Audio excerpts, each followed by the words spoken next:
Hey there, record loving friend. I hope you're a record loving friend. And if you're not a record lover but you're still a friend, that's okay. Or if you're not a friend but you're a record lover, that's okay too. I'm a record lover, and yeah, coming on here this morning on a quick drive home to decompress a few handful of things that were on my mind. The first being, I want to send a very big thank you out to 4 or 5 people. I want to send a very big thank you to JBB, who is a YouTube identity who I don't know, who doesn't have any content on their channel. I don't know their name. I don't know where in the world they are, and who subscribes to my channel, who's a member of my membership tiers, and who throws super chats at me from time to time, and who I never feel completely like I've thanked thoroughly enough. So last night I've put out a couple of bat sign calls for JBB to send me a message, drop me a line, and I haven't seemed to been able to connect. But JBB, if you're watching, I just want to say a very, very big thank you to you. And I wish there was a way that I could connect with you and say thank you. JBB, on a live stream that I hosted last night, dropped a super chat, and in the super chat, there's a gorgeous Lotus Elise right in front of me in orange. Look at that baby. Oh, she is sexy. Good grief. That's a fun little car. I've actually had the privilege to drive a yellow one once. My friend has one, and it's real Spartan. It's not at all what you might think it is. It's plastic on the inside. You kind of feel like you're in a go-kart. It's not particularly luxurious, but it's fun to drive. Anyway, JBB left a super chat, and along with the comment that he left on the super chat on my stream last night, he wrote Tokyo Art Book Fair this weekend and next weekend. He wrote down the dates, and he also mentioned that he had met Martin Parr, the photographer Martin Parr, who I had mentioned a little bit earlier on the stream.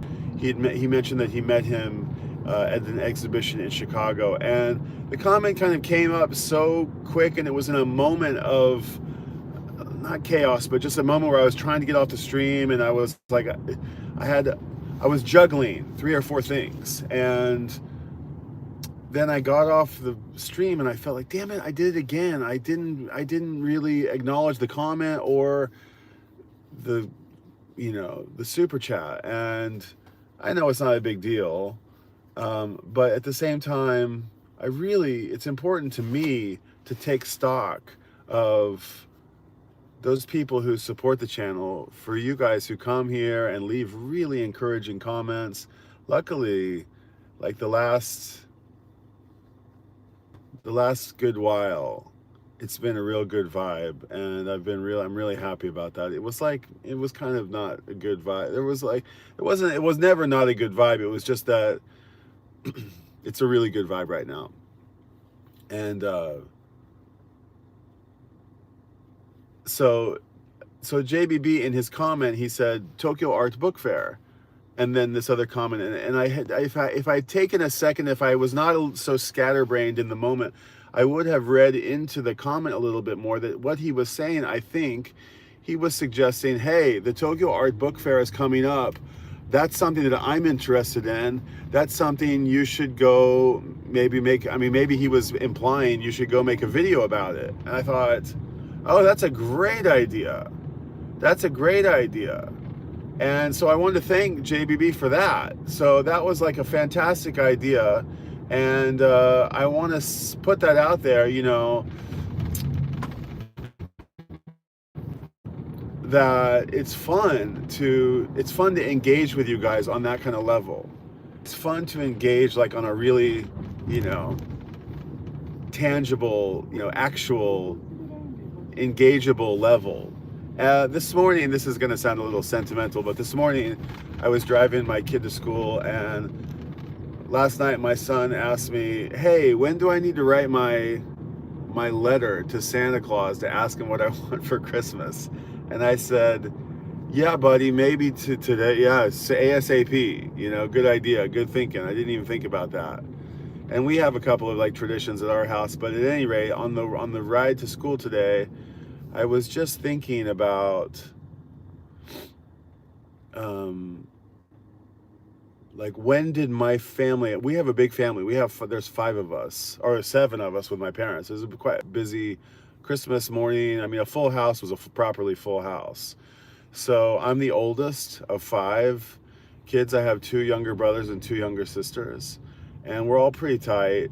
And we're all pretty different too, and we're all kind of having our own things, but we all dig each other, and it's a good vibe. And but at what point, you know, bless my parents, like Christmas morning, I mean, when we got to be teenagers, we were so rotten, you know, like we would get a sweater from the Gap and we'd just be like, oh, a sweater, you know, a pair of socks.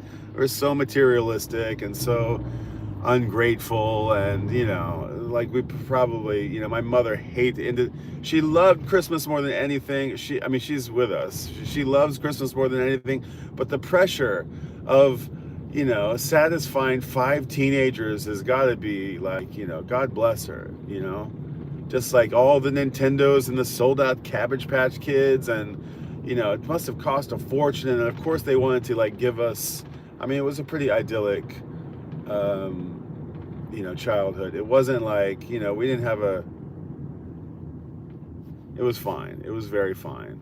And but I get, you know, now it's payback, you know, for my kids, for all the hell I put my folks through, all the ingrateful moments and all the shitty, you know. My daughter just told me today, she was like, oh, I made a plan on Christmas Day, I'm gonna go hang out with my friend. And I was like, what? It's Christmas Day, that's family day. She's like, I already made a plan. I'm like, okay, all right, that's okay, you know. And I'm just like crushed, but it's okay, it's totally fine. I did the same thing on Christmas Day. I didn't want to hang out all day with my family on Christmas when I was 16 years old, you know. So anyway, I said to her, you know, like, hey, you know, maybe this year, maybe next year, but it's like, you're always getting, you know, Santa's always coming around, and like, you know, mom and dad always getting you presents, and like, maybe this is the year that maybe you score your brother like a CD or a pair of socks, or maybe you get mom something. I'm fine, but like, maybe it would be nice if we exchange some presents. And Johnny's here in the house. Stunty, is that PG? Is that still PG-13 for a car? That sexy car? Yeah, I'd say PG-13 for sure. Brian, hey, how are you and your family doing? I was watching TV and watched a live stream. They said that the Japan has tsunami warnings and earthquake. I hope you're all okay. Yeah, to be honest, I slept right through it. It happened at 11 p.m. and I'm never asleep at 11 p.m. But last night, every 10 days it catches up with me, and I'm like, do not pass go, be in bed by 10, or you know, sometimes even like 9, and I just can't. And I was so tired after last night's stream, and I just came home. It was one of those things where it was just like lights out. As soon as I sat on the couch, and boom, I woke up on the couch at 5 a.m. was so tired. And the earthquake happened at 11 p.m. and I woke up to the news of it and big tsunami warnings, and my daughter was just waking up and like getting ready, and I was like, was there a big earthquake last night? And she said, yeah, it's huge. And I said, did I sleep right through it? And she said, yep, you were asleep right there on the couch. I thought, oh no. So I just slept right through it, and that occasionally happens. But yeah, there was big tsunami warning, but I didn't really. Seems to be life going on as normal. So I read that it happened so far beneath the surface of the sea that yeah, the tsunami, how to say it, you know, it was so deep that the tsunami wasn't going to be as terrible as it could have been. Had it been at a shallower depth, something like that. So at any rate, thanks for the concern, Johnny. Japan's, a disaster-prone country, so even like giant disasters, everybody's kind of like, prepared for it. Prepared, yes. I mean, we actually all families, or most families and most households keep like an emergency kit, which contains like water and some provisions and flashlights and what else is in there? I don't know. Bless my wife. She kind of takes care of it. There's like a duffel bag in the entry hall closet that has a whole bunch of stuff in it, just in case we get in a pickle. And but yeah, I think we're okay. But the epicenter was up north where this big earthquake was last time, the Fukushima earthquake, the great Tohoku earthquake. So that's concerning because those guys have already been hit so hard.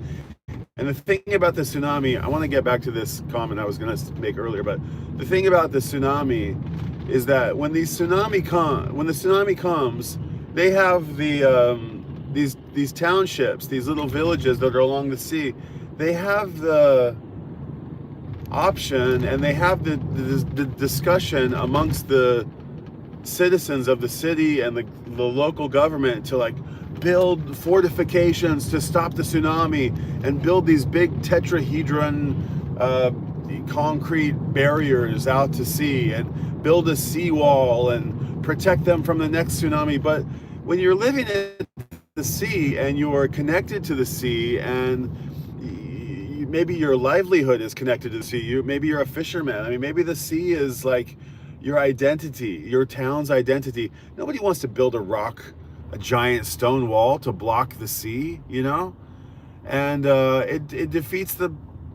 it kind of defeats the idea of living at the sea.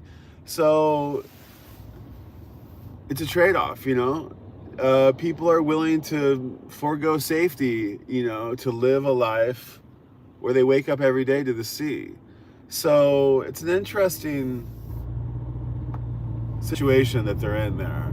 And so their house gets destroyed, their whole town gets destroyed every 500 years, and what they're given the option: do we just go to higher ground, or do we rebuild here and pray that the next one doesn't come for another 500 years? And that's what they do. They just rebuild, and so they're very resilient. And I guess it's the story of mankind. There's. I guess. I don't think it's necessarily like foolishness to rebuild in a place that's prone to disaster. I don't know. I mean, there weren't really. Anyway. Well, anyway, I went off on that, but thank you for the concern, Johnny, and I appreciate that. I'm going to say a few more things about the decompression of the last night's stream that I want to say. Anyway, I was talking about the super chatters and just the people following my channel and things like that. Last night I hosted a stream and JBB came on, and I didn't really get a chance to thank him, but he threw out a suggestion to make a video. And this whole notion of like telling my daughter like the act of giving, I was trying to explain to her like maybe you should get a Christmas present for your brother this year, because that will actually be like a present you can give yourself. The act of giving is something that you can actually. It's something to give is to receive. So maybe you should start that this year, and if not this year, maybe next year. But it's something that instead of expecting something to. It's the season of giving. So we were just talking about that this morning, and when JBB and the other three people I want to mention are Gary Harris. Thank you, Gary Harris, if you're cruising by. Oh God, forgive me. There's actually like 7 of you guys. There's more. There's like maybe 8 or 9 actually. I was just going to mention the super chats, but there's also like 7 people who are in the like actual memberships. Maybe there's like, I think there's 7 or 8 of you.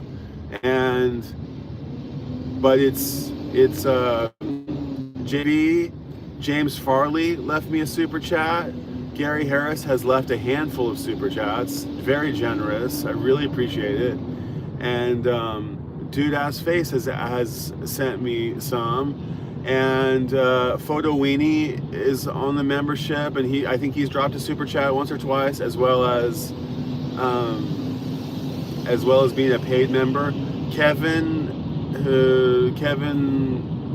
made this, is part of the contributing members, and God, I'm probably forgetting 1 or 2 more people, but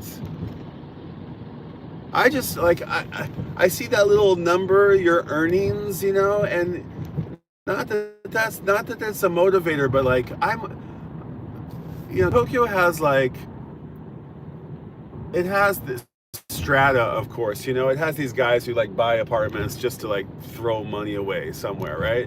And then it's got like G-Wagons and 911s all over the place, and it has people living in a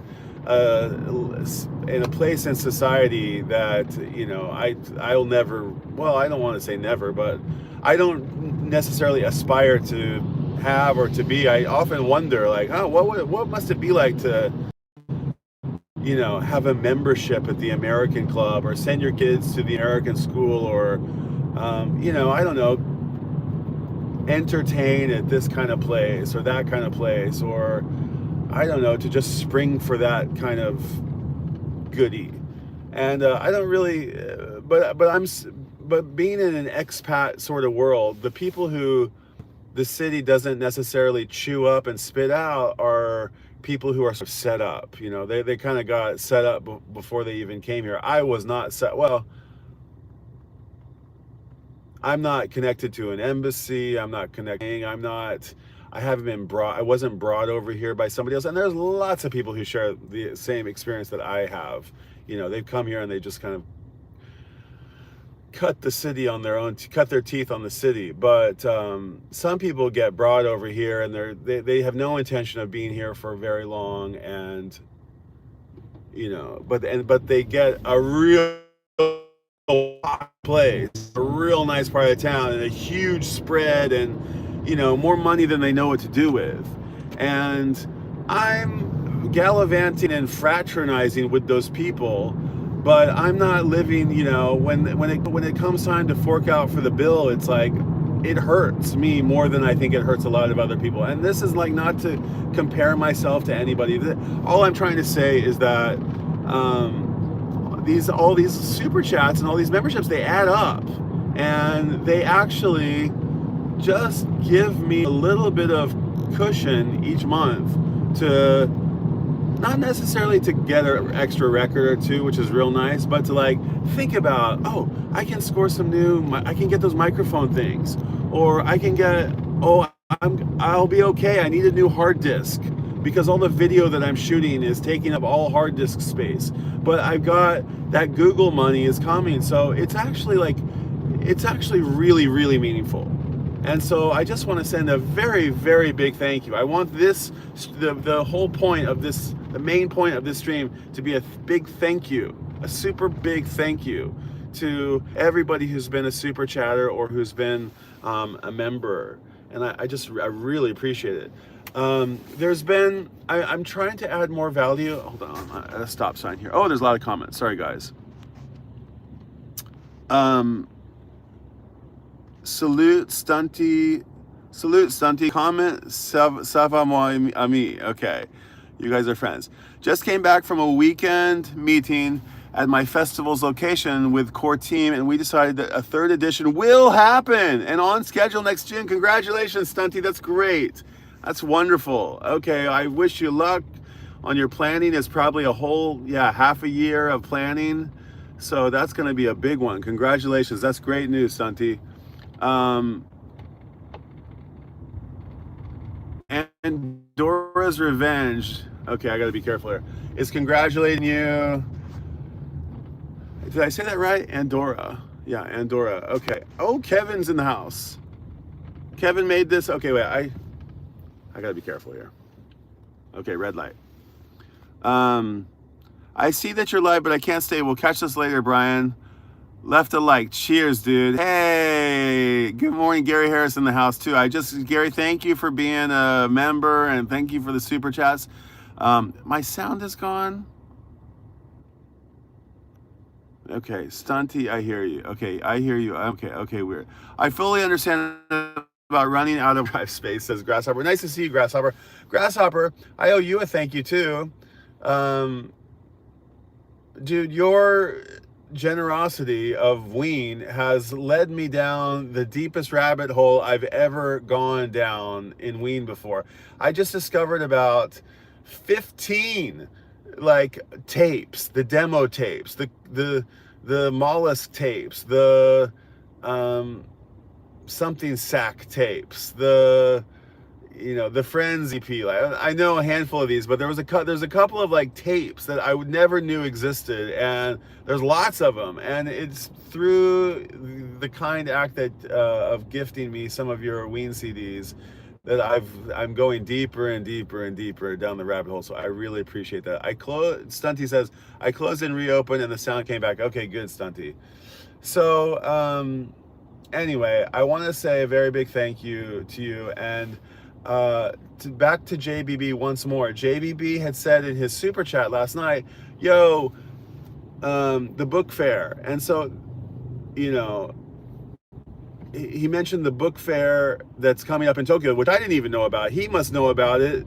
Some of you guys who are following me, you're Japanophiles, you come here, you know about Japan, sometimes even better than I do, and anyway, he made me hip to this thing, and this is a great, for him to suggest for me to go make a video at the Tokyo Art Book Fair might seem like he's obliging me to, I mean, if you looked at it on a shallow level, he might be, gently suggesting I'm super chatting you, so go